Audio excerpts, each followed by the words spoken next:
আঠারোমুড়া পাহাড়ের কোলে জিওলছড়া ভিলেজের অন্তর্গত ব্রুহাপাড়া এলাকায় বন দপ্তরের অর্থানুকূল্যে তৈরি করা হয়েছে চেক ড্যাম। 2024-25 অর্থবর্ষে এই চেক ড্যাম তৈরি করা হয় বন দপ্তরের পক্ষ থেকে।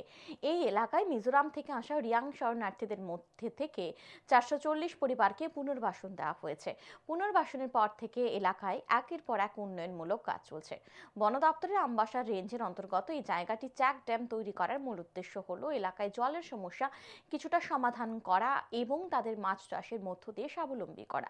বন দপ্তরের আধিকারিক হারাধন পাল জানান, প্রায় 3 কানি জায়গা জুড়ে এই চেক ড্যাম তৈরি করা হয়েছে। এলাকার বাসিন্দাদের বক্তব্য, এই চেক ড্যাম তৈরি করার ফলে তাদের অনেকটা সুবিধা হয়েছে, তবে কিছু কিছু সমস্যা রয়েছে, বিশেষ করে রাস্তা এবং চেক ড্যাম নামার জন্য সিঁড়ির সমস্যা রয়েছে। আগামী দিনে সরকার এই সমস্যাগুলোর সমাধান করবে বলে আশাবাদী তারা।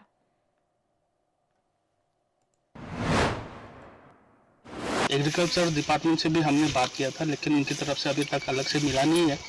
हमने अपनी तरफ से किए हैं, तो हम आशा करते हैं कि एग्रीकल्चर फॉरेस्ट डिपार्टमेंट की ओर से और हमें सहायता मिले और इस बांध का आने वाले समय में और बढ़िया बेहतर बनाया जाए। इसके लिए हम फॉरेस्ट डिपार्टमेंट से रिक्वेस्ट करते हैं कि ये जो अभी साइड ड्रेन जो है अभी ये कच्चा है, इसको पक्का बना के दें।